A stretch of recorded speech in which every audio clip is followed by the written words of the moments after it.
Kottayam medical college കെട്ടിടം തകർന്നതിൽ സർക്കാരിനെ വെള്ളപൂശി ജില്ലാ കളക്ടറുടെ അന്വേഷണ റിപ്പോർട്ട്. രക്ഷാപ്രവർത്തനം തുടങ്ങാൻ വൈകിയിട്ടില്ല എന്നും കളക്ടർ ചൂണ്ടിക്കാട്ടി. ഷിനോജ് ജസ്റ്റി ചേർന്നു വിശദവിവരങ്ങളുമായി. Shinoj, good morning. അങ്ങനെ വെള്ളപൂശിയ റിപ്പോർട്ട് വന്നിരിക്കുന്നു. രക്ഷാപ്രവർത്തനം തുടങ്ങാൻ വൈകിയിട്ടില്ല എന്നാണ് കളക്ടർ പറയുന്നത്. ഇത് നമുക്ക് നേരത്തെ അറിയാമായിരുന്നു. ഇതിന്റെ ഒരു കുറവ് കൂടിയേ ഉണ്ടായിരുന്നുള്ളൂ. എന്താണ് റിപ്പോർട്ടിൽ പറയുന്ന മറ്റു കാര്യങ്ങൾ, ഷിനോജ്?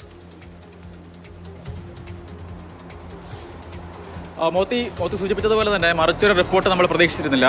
കഴിഞ്ഞ ഈ മാസം ജൂലൈ 3-ാം തീയതിയാണ് മെഡിക്കൽ കോളേജിലെ ഇത്തരത്തിൽ EFG ബ്ലോക്കിന്റെ ഒരു ഭാഗം അടർന്നു വീണ് പൂർണ്ണമായും അടർന്നു വീണ് ബിന്ദു എന്ന് പറയുന്ന തലയോലപ്പറമ്പ് സ്വദേശിനിയായിട്ടുള്ള വീട്ടമ്മ മരിക്കുന്നത്. എന്തായാലും ഈ അപകടമുണ്ടായ ആദ്യ ദിവസം തന്നെ സർക്കാർ ഇത്തരത്തിലൊരു അന്വേഷണ റിപ്പോർട്ട് നൽകണമെന്ന് കളക്ടർ ആവശ്യപ്പെട്ടിട്ടുണ്ടായിരുന്നു. 7 ദിവസത്തിനുള്ളിൽ ഈ റിപ്പോർട്ട് നൽകാം എന്നായിരുന്നു കളക്ടർ പറഞ്ഞിരുന്നത്. പക്ഷേ 27-ാം ദിവസം, അപകടമുണ്ടായ 27-ാം ദിവസമാണ് ഇപ്പോൾ ഈ കളക്ടർ ഈ അന്വേഷണ റിപ്പോർട്ട് സമർപ്പിച്ചിരിക്കുന്നത്. പ്രധാനമായി 2 കാര്യങ്ങളാണ് ഇതിലെടുത്ത് പറയേണ്ടത്. ഒന്ന്, ഈ രക്ഷാപ്രവർത്തനം വൈകിട്ടില്ല എന്നതാണ് ഈ റിപ്പോർട്ടിൽ പറയുന്ന പ്രധാനപ്പെട്ട കാര്യം എന്ന് പറയുന്നത്. കാരണം 10:50-നാണ് ഈ അപകടമുണ്ടാകുന്നത്. അപകടമുണ്ടായി ആദ്യഘട്ടത്തിൽ തന്നെ ആദ്യ മിനിറ്റുകളിൽ തന്നെ JCB ഉൾപ്പെടെയുള്ള സംവിധാനങ്ങൾ അവിടേക്ക് എത്തി എന്ന കാര്യമാണ് ഈ റിപ്പോർട്ടിൽ പറയുന്നത്. പക്ഷേ നമുക്കറിയാം 10:50-ന് അവിടെ അപകടമുണ്ടാകുന്നു. അതിനുശേഷം ഉടൻ തന്നെ മന്ത്രിമാരായ VN വാസവനും വീണ ജോർജും അവിടേക്ക് എത്തുന്നു. നമ്മൾ ഉൾപ്പെടുന്ന മാധ്യമങ്ങൾ അവിടെ എത്തുന്നു.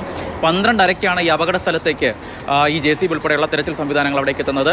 കൃത്യമായി തെരച്ചിൽ തുടങ്ങുന്നത് തന്നെ 12:30-യോടുകൂടിയാണ്. പക്ഷേ ഈ റിപ്പോർട്ടിൽ പറയുന്നത് ആദ്യഘട്ടത്തിൽ തന്നെ, അതായത് അപകടമുണ്ടായ ആദ്യ സമയത്ത് തന്നെ കൃത്യമായ രീതിയിലുള്ള രക്ഷാപ്രവർത്തനം അവിടെ തുടങ്ങി എന്നുള്ളതാണ്.